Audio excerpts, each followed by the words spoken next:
రేవంత్కు సొంత పార్టీలోనే no support. BRS దాడులకు కౌంటర్ ఇచ్చేందుకు మంత్రుల వెనుకంజ. సీనియర్ల మౌనం, జూనియర్లు సైలెంట్. ఎంపీలోని స్పందన కరువు. చివరికి ఇద్దరు ఎమ్మెల్సీలకు క్యాబినెట్ హోదా, విప్పు బాధ్యతలు. మరి అద్దంకి దయాకర్ మాట్లాడతాడు, బల్మూరు వెంకట నరసింహరావు మాట్లాడతలేరు, ఎవడు మాట్లాడతలేరు పాపం. ఎందుకే పాపం రేవంత్ని తిడితే ఒక్క కాంగ్రెస్ సీనియర్ దుద్దిల శ్రీధర్ బాబు కౌంటర్ అయ్యాడు పాపం. ముఖ్యమంత్రి రేవంత్ రెడ్డి ప్రభుత్వంపై ప్రతిపక్ష బీఆర్ఎస్ రోజు రోజుకు దాడి తీవ్రత పెంచుతున్నా ఆయనకు సొంత పార్టీలోనే ఆశించిన మద్దతు లభించడం లేదన్న చర్చ రాజకీయ వర్గాల్లో జోరుగా సాగుతుంది. ప్రభుత్వ వైఫల్యాలు, అవినీతి, అక్రమాలపై బీఆర్ఎస్ నేతలు వరుస ఆరోపణలు చేస్తున్నప్పటికీ వాటిని తిప్పికొట్టేందుకు మంత్రివర్గం నుంచి పెద్దగా స్పందన కనిపించడం లేదని కాంగ్రెస్ వర్గాలే చెబుతున్నాయి.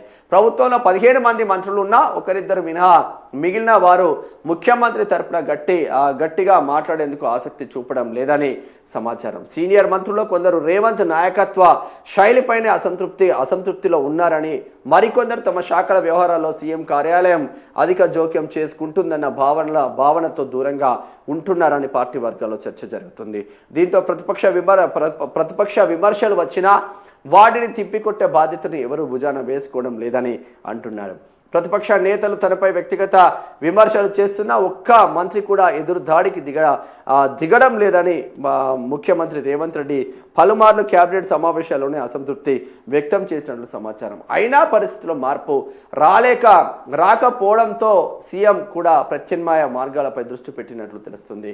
సీనియర్లే కాదు, తొలిసారి మంత్రి పదవులు చేపట్టిన వారు ఇదే ధోరణి కొనసాగిస్తున్నారని కాంగ్రెస్ వర్గాలు చెబుతున్నాయి. ఎంపీలోను చామల కిరణ్ కుమార్ రెడ్డి మినహా మిగిలిన వారు బహిరంగంగా సీఎం తరఫున మాట్లాడేందుకు ముందుకు రావడం లేదన్న అభిప్రాయం వ్యక్తమవుతుంది. ఈ పరిస్థితిలో ఎమ్మెల్సీలు అద్దంకి దయాకర్, బల్మూరు వెంకట్లకు కేబినెట్ హోదాతో పాటు విప్పు బాధ్యతలు అప్పగించడం రాజకీయంగా ఆసక్తి రేపుతుంది.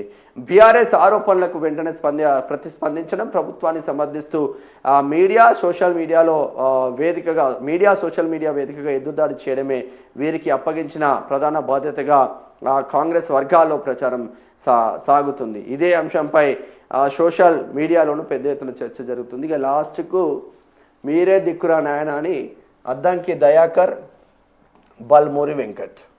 బీఆర్ఎస్ ఉన్నప్పుడు అద్దంకి దయాకర్, బీఆర్ఎస్ అధికారంలో ఉన్నప్పుడు అద్దంకి దయాకర్ ఒక రేంజ్లో ఫైర్ అయ్యేది. మంచి సబ్జెక్ట్ ఉన్న బిడ్డ, మంచి సబ్జెక్ట్ ఉంటుంది, సబ్జెక్ట్ విషయంలో మంచిగా ఉంటుంది. బల్మూరి వెంకట్ కూడా ఎన్ఎస్యుఐ యూత్ కాంగ్రెస్ నుంచి వచ్చింది కాబట్టి జబర్దస్త్గా కౌంటర్లు ఇచ్చేది. బట్ ఇప్పుడు విద్యార్థులపైన, నిరుద్యోగులపైన ఎక్కడ కూడా కనీసం స్పందన లేదు. ముఖ్యమంత్రిని తిట్టినా కూడా కనీసం వీళ్ళు కూడా చేస్తలేరంట. ఇప్పుడు దుద్దిల శ్రీధర్ బాబు సీనియర్, ఆయన చేస్తలేడు. పొన్నం ప్రభాకర్ అడపదడప చేస్తున్నాడు ఈయనొక్కడు. ఇక వెంకట స్వామి ఆయన ఏమున్నదో తెలియదు. జూపల్లి కృష్ణారావు ఆయన ఏడున్నాడో తెలియదు. ఇక్కడ పొంగులేటి శ్రీనివాస్ రెడ్డి ఆయన పైన బోలెడు ఆరోపణలు వస్తున్నాయి, ఆయన ఏడున్నాడో తెలియదు. పొంగులేటి శ్రీనివాస్ రెడ్డి. ఇక అడ్లూరి లక్ష్మణ్ ఆయన ఏం మాట్లాడతాడు పాపం, ఆయన ఏం మాట్లాడలేడు. సో సీనియర్ మంత్రులు కోమటిరెడ్డి వెంకటరెడ్డి, ఉత్తమ్ కుమార్ రెడ్డి ఎవ్వరు కూడా కౌంటర్లో వేయలేకపోతున్నారు. సీనియర్స్ అయి ఉన్నారు కూడా కౌంటర్లు వేయలేకపోతున్నారు. మరి బీఆర్ఎస్ ఏమైనా లోపాయికారు ఒప్పందాలు పెట్టుకున్నారా, లేదంటే రేవంత్ రెడ్డినే కథం పట్టించే ప్లాన్లు ఏమైనా చేస్తున్నారా చూడాలి. మీ అందరి భర్తం పడతాడు రేవంత్ రెడ్డి, గుర్తుపెట్టుకోండి. అందుగురించే వీళ్ళిద్దరికీ అవకాశాలు ఇచ్చిందంట. వీళ్ళు ఇప్పుడు అటాక్ చేస్తారంట, అటాకింగ్ మోడ్లోకి వెళ్తారంట. చూడాలి మరి ఏం వెళ్తారో.